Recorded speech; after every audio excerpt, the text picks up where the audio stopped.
Salut, c'est encore moi, Keneke Nekae Kevin, étudiant en LD phasé à l'UPC.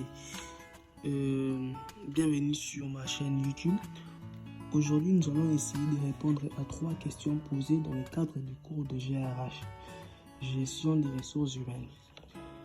La première question est de différencier quelques éléments qui sont les postes, une fonction, une activité, une tâche et un emploi.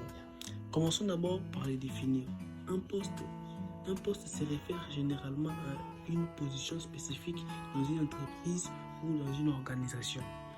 Une fonction décrit les responsabilités et les tâches associées à un poste dans une organisation. Une activité est une tâche spécifique qui doit être accomplie dans le cadre d'un poste ou d'une fonction. Une tâche est une action spécifique qui doit être réalisée dans le cadre d'une activité. Un emploi se réfère à une acceptation rémunérée qui peut inclure un ou plusieurs postes, fonctions, activités et tâches. Après chaque définition, nous pouvons résumer leurs divergences comme suit. Un poste est une position spécifique. Une fonction décrit les responsabilités associées à ce poste. Une activité est une tâche qui doit être accomplie dans le cadre de cette fonction. Une tâche est une action spécifique accomplie dans le cadre de cette activité et un emploi est une occupation rémunérée qui peut inclure plusieurs postes, fonctions, activités et tâches. Et ensuite, nous allons essayer de répondre à la deuxième question qui est de savoir si ces éléments qu'on va citer après, c'est une tâche ou une activité. Commençons d'abord par le premier élément qui est appuyer sur un bouton de téléphone. Ici, appuyer sur un bouton de téléphone est considéré comme une tâche ou une activité selon les contextes dans lesquels il est effectué. Si répondre à un appel téléphonique est une partie régulière et essentielle de votre travail, cela peut être considéré comme une activité. En revanche, si répondre à un appel est une tâche spécifique qui doit être accomplie à un moment précis, cela peut être considéré comme une tâche. En général, répondre à un appel téléphonique est une tâche qui est souvent considérée comme faisant partie des activités de communication et de gestion des relations avec les clients ou les partenaires. Appuyer sur les boutons téléphoniques. Appuyer sur un bouton de téléphone est considéré comme une tâche. Cela fait partie des actions spécifiques que l'on effectue pour répondre à un appel ou pour composer un numéro de téléphone. Saluer l'interlocuteur. Saluer l'interlocuteur lors d'un appel téléphonique est considéré comme une activité. Cela fait partie des interactions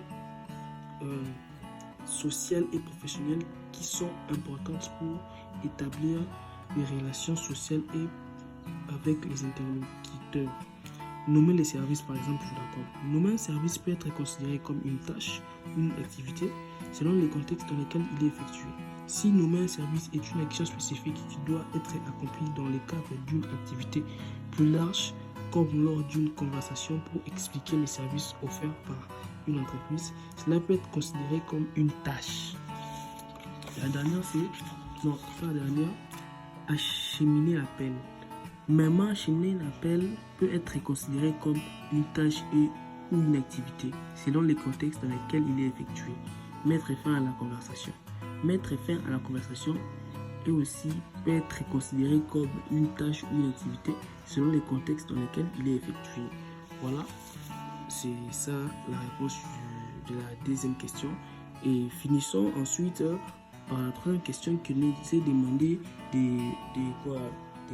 d'écrire un exemplaire du questionnaire de description d'un poste. Ici, j'ai choisi un poste qui est le directeur financier.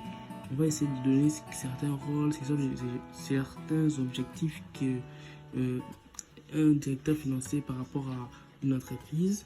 Un directeur financier, ses objectifs.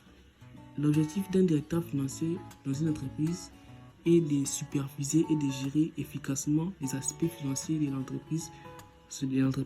Son rôle est de veiller à ce que les ressources financières d'une organisation soient utilisées au mieux pour atteindre ses objectifs stratégiques.